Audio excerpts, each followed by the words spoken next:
விஜய் பார்வதி அவர்கள் கலையரசன் கூட உட்கார்ந்து பேசுறாங்க. அதுல என்ன சொல்றாங்க அப்படின்னா, திவாகர் அப்படின்னு நம்ம வீட்டுக்குள்ள ஒருத்தர் இருக்காரு.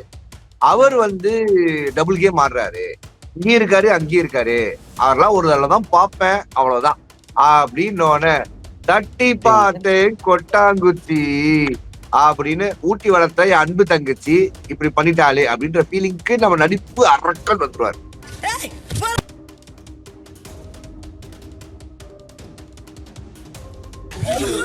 ஆனா இந்த பெஸ்ட் பெர்ஃபார்மன்ஸ்ல நீங்க நல்ல உன்னோக்கி பாக்குறப்போ எனக்கு என்ன தோணுச்சுன்னா, கனியக்காவை ஒரு மதர் தெரேசா மாதிரியும், கனியக்கா எல்லாரும் பாத்துக்கிறாங்க. பிரவீன்ராஜ் சொல்றாரு, ஒரு தாயா அக்காவா கனியக்கா வரணும் அப்படின்ற மாதிரி. பிரவீன்ராஜ் டவுட், யாராவது பிரவீன் ராஜ் வாயில கும்முன்னு குத்திட்டாங்களா? ஏன் வாய் இப்ப குழப்பி கொஞ்ச நாள் பேசிட்டு இருக்காரு? சண்டை போடும்போது அப்படி பேசலையே, அவ்வளவு அப்படியே அமெரிக்கன் பிரிட்டன் மாதிரி பேசுறாப்புல நம்ம பையன். வாட் இஸ் த மேட்டர் தம்பி?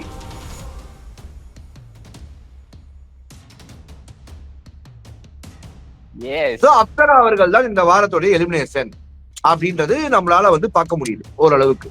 ஒரு டாக்டர் பண்ற வேலையா இதுதான்? டாக்டர் நாலேஜ் உள்ள அந்த தொலைநோக்கு பார்வை உள்ள ஒரு மனிதர் பண்றதா கேட்டா இன்னொசென்ட்னா சாரிங்க, எனக்கு தெரிஞ்ச மொபு பிடிக்கிற நாயை மட்டும் தான் நான் பாத்திருக்கேன்.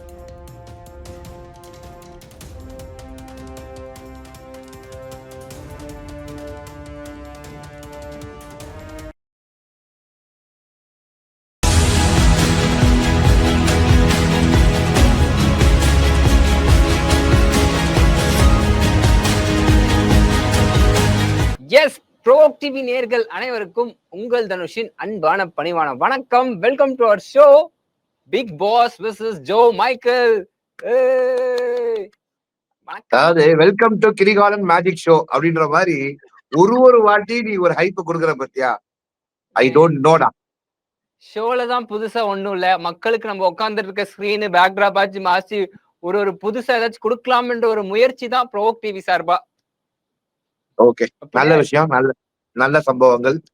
ஓகே, சோ இன்னைக்கு எபிசோடுக்குள்ள நம்ம டைரக்டாவே போயிடலாம்.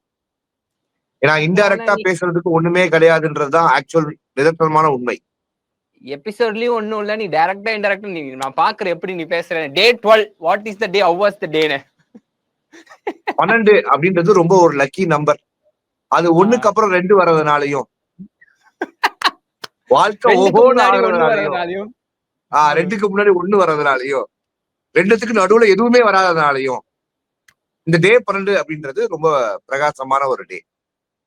இன்னைக்கு பொதுவா என்ன நடந்துச்சுன்னா, காலையில சூரிய உதயம் வந்துச்சு. ஆமா, நைட் இருட்டாயிடுச்சு. அதுக்கு இடைப்பட்ட காலத்துல நல்லதா இருந்துச்சு. இந்த 9:30 மணிக்கு மேலதான் பிரச்சனை ஆரம்பிக்குது. ஜியோ ஹாட்ஸ்டார்ல இந்த 1 hour எபிசோடு ஒண்ணு காட்டுறாங்கப்பா. அத பாக்குறது அப்படின்ற மாதிரி இருந்துச்சு. ஓகேவா? சரி, ஓகே, அது நல்ல விஷயம் தான். பாவம், நிறைய ஸ்பான்சர்ஸ் வாங்கியிருக்காங்கன்றத ஃபர்ஸ்ட் ஃபிளைட்ல பார்க்கும்போது ரொம்ப பெருமையா இருக்கு. ரொம்ப பெருமையா இருக்கு அப்படின்ற மாதிரி இருந்துச்சு அந்த ஃபர்ஸ்ட் ஃபிளைட். அதுக்கப்புறம் பொறுப்பு துறப்பு பார்க்கும்போது ஓ மை காட் வாட் துறப்பு.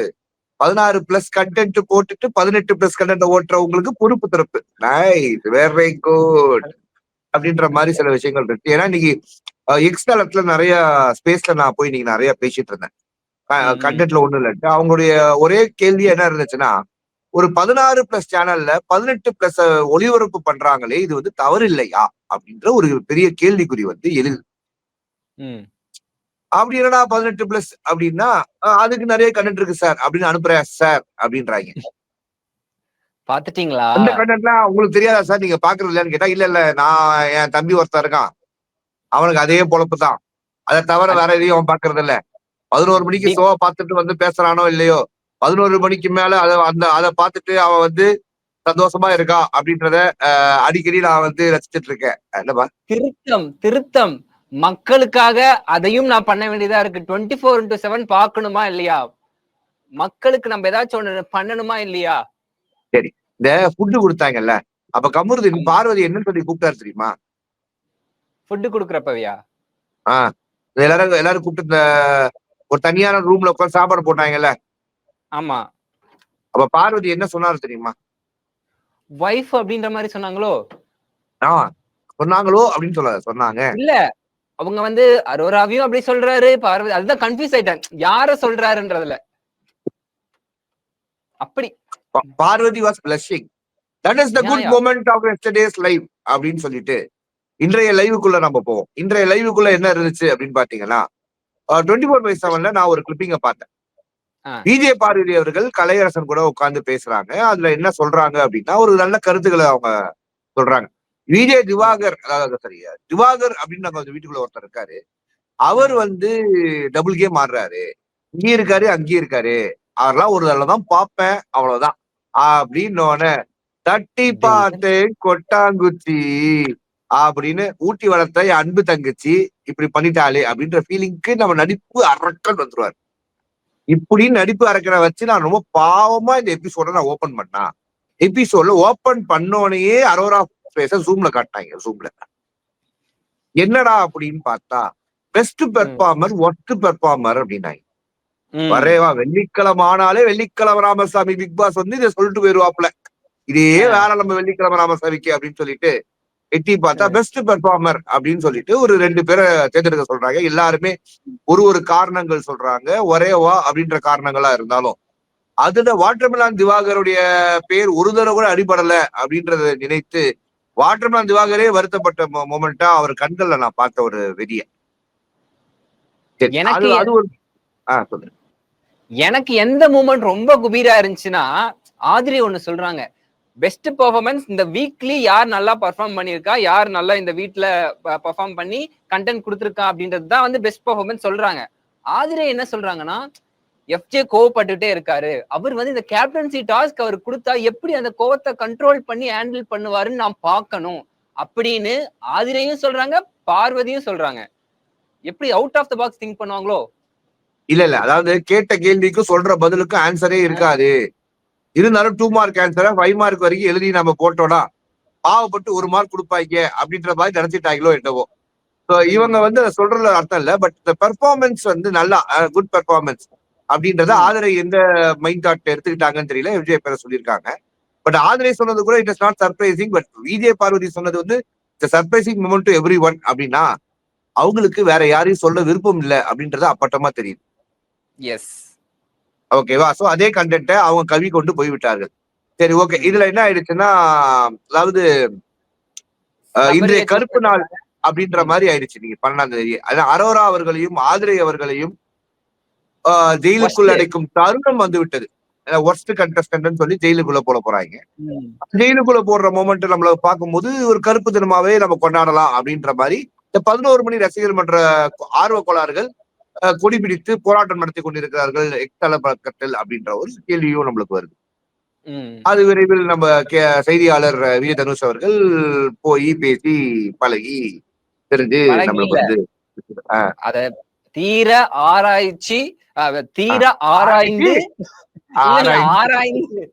தீர ஆராய்ந்து நீதி எது நேர்மை எதுன்னு பார்த்து ஒரு ஜட்ஜ்மெண்ட் கொடுக்கக்கூடிய நிலைமையில நேற்று கடையில 6 கிலோ இறைச்சியை வாங்கிட்டு இங்க வந்து ஆராய்ச்சியை பத்தி பேசுறியாடி? இல்ல சாரி யுவர் ஆனர், பெஸ்ட் விட்டுட்டீங்களே. கனியக்காக்கும் சபரிக்கும் பெஸ்ட் பெர்ஃபார்மன்ஸ் கொடுத்து கேப்டன்சி டாஸ்க் நீங்க ப்ரோமோட் ஆறீங்க. ஃபர்ஸ்ட் அதுதான். அதாவது இரவு இருந்தால் பகலும் இருக்கணும்ல. ஓ அப்படி வரீங்க. ஓகேவா? ஒளியும் இருந்தால் ஒளியும் இருக்கணும்ல. ஒளியும் அந்த மாதிரி அதை போல நல்லதுன்னு இருந்தா கெட்டதுன்னு இருக்கிற மாதிரி ஒர்ஸ்ட் பெர்ஃபார்மர் இருந்தா பெஸ்ட் பெர்ஃபார்மர் இருக்கும்ல அப்படின்னு சொல்லி கன்னியாகுமரி விஜய் பார்வதி அவர்கள் நாமினேட் செய்யும் போது ஒரே வா கியா விஜய் பார்வதி கியா பாத் ஹே அப்படின்ற மாதிரி ஆயிடுச்சு. என்ன சொல்லி ஆரம்பிச்சாங்கன்னு பாத்தீங்களா? ஹலோ, என்ன சொல்லி ஆரம்பிச்சாங்கன்னு பாத்தீங்கல்ல? Women power, come on women power, கனியக்கா வரே வா. வேற யாரையும் சொல்ல முடியாதுன்ற ஒரே காரணத்துக்காக கனியக்கா மேல சேஃப்டியா ஜம்ப் பண்ணிட்டு கனியக்காவை பற்றி அவர்கள் பின்னாடி எவ்வளவு பேசினார்கள் என்று தெரியும். பார்வதி சப்போர்ட்டர்ஸ் அனைவருமே கனியக்கா ஒரு ப்ராடக்கா, கனியக்கா ஒரு கூட்டம் சேர்த்த ஒரு குள்ளநரி அப்படின்னு என்று சோசியல் மீடியாவில் பரவி கொண்டிருக்கும் தருவாயில் கனியக்காவுக்கே தன் பொலிட்டிக்கல் கேம்பெயினை பண்ண விஜய் பார்வதியா தான் நான் பாக்குறேன். இத கூட ஒரு ஸ்ட்ராட்டர்ஜி பேனர்ஜி பாவுபஜி அப்படின்ற மாதிரி சில விஷயங்கள் எல்லாமே பார்வதி அவர்கள் பண்றத நம்மளால பார்க்க முடியுது. ஓகே, அது இட்ஸ் மை ஸ்ட்ராட்டஜி அப்படின்னு அடிக்கடி நொடிக்கு ஒரு முறை பதிவு செய்யும் விஜய் பார்வதி அவர்கள். ஆமா, பாவம்.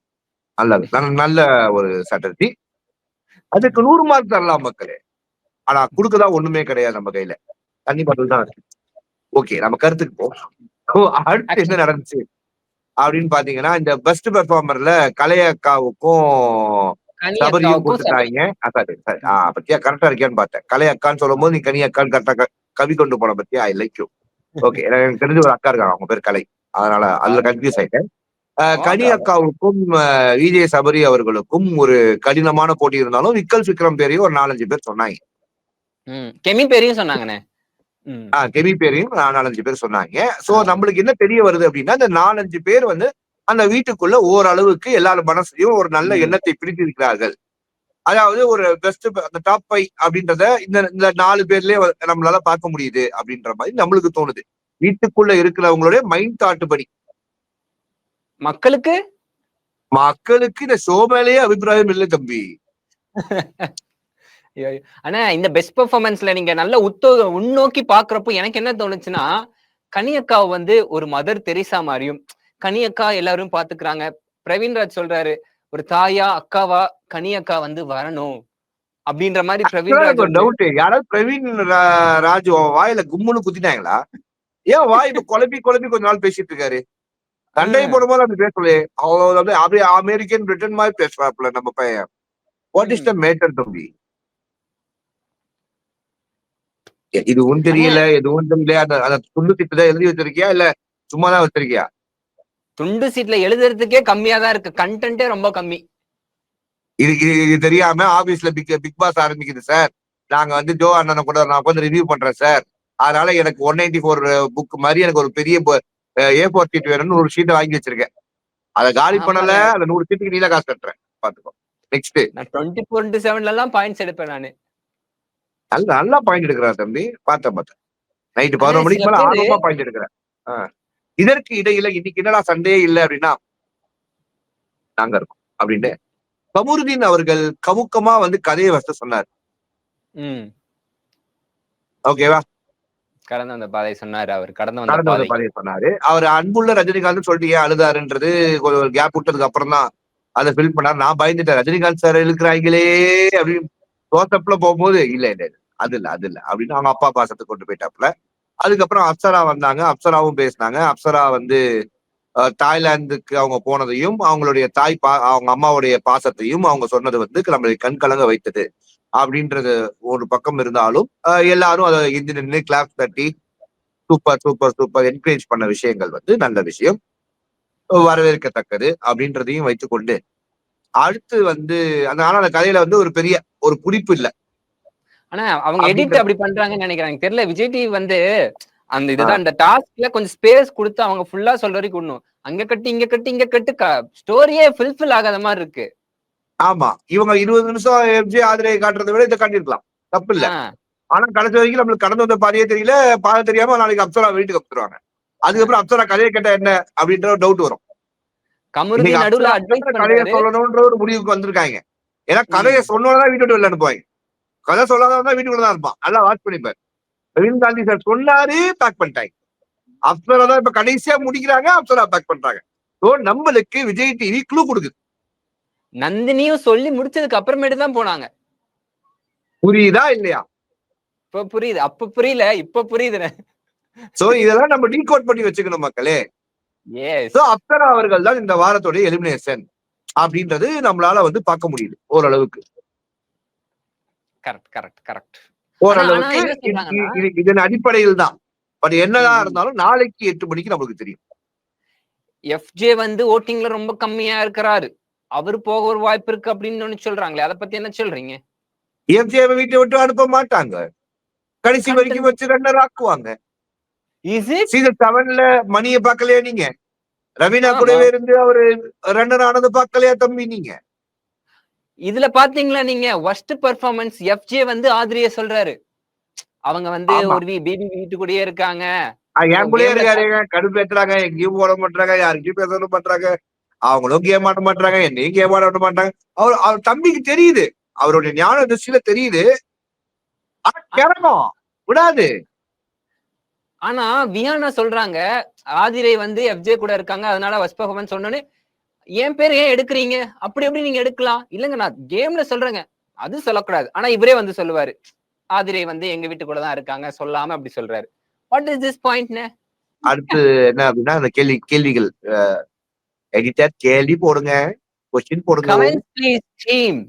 லைவ்ல பார்த்தேன் Kamruthi was not a good story teller. அவ்வளவு போர் இருந்துச்சு. Oh my god Vignesh you have that you are not blessed Vignesh we are blessed. அந்த மாதிரி லைவ்ல எல்லாம் இந்த விஷயத்தெல்லாம் பார்க்காதீங்க. திவாகர் அரோரா உடம்ப மோப்பம் புடிச்சுக்கிட்டே இருக்காரு. Right topic Priya. இதைத்தான் நான் பத்தி பேசணும்னு நினைச்சேன். தம்பி இந்த உடம்ப மோப்பம் முடிக்கிற கண்டென்ட்டை டெலிகாஸ்ட் பண்றாங்களே இதை நீ எப்படி பாக்குற? உடம்ப மோப்பம் பிடிக்கிற எனக்கு புரியலையே என்ன சொல்றாங்க? அதாவது அரோரா இருக்கா உட்கார்ந்து இருக்காங்கன்னு வச்சுக்கோங்க. திவாகர் கிட்ட போய் உடம்பு ஃபுல்லா ஸ்மெல் அடிக்குது, உடம்பே சூப்பரா அடிக்குது ஸ்மெல்லு அப்படின்றாங்க. அப்புறம் அப்படியே போய் அப்சரா கிட்டியும் செம்ம ஸ்மெல்லுங்க அப்படின்றாரு. இது எப்படி என்கரேஜ் இது என்ன பிஹேவியர்? Worst behaviour. இதை எப்படி நீங்க ரெட் கார்டு கொடுக்காம கொஞ்சம் அதை ஒரு என்டர்டெயின்மென்ட் கண்டென்ட் பாக்குறீங்க? அறிவில்ல. உங்க வீட்டு பொண்ணு பக்கத்துல போய் ஒருத்தவங்க வந்து மோப்பம் பிடிச்சிருந்தா அதை டெலிகாஸ்ட் பண்ணுவீங்களா? தப்பு இல்ல. ஒரு டாக்டர் பண்ற வேலையா?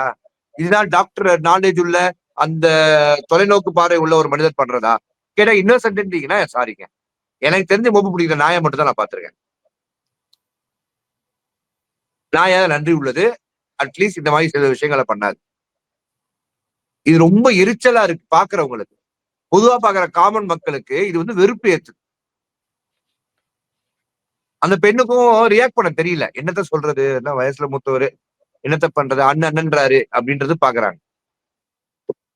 அப்ப இந்த வாரிசு ஆடியன்ஸுக்கு தான். ஆமா கட்டாச்சு. அறிவு வாங்கினது நாம ஓப்பன் நமக்கு தான்.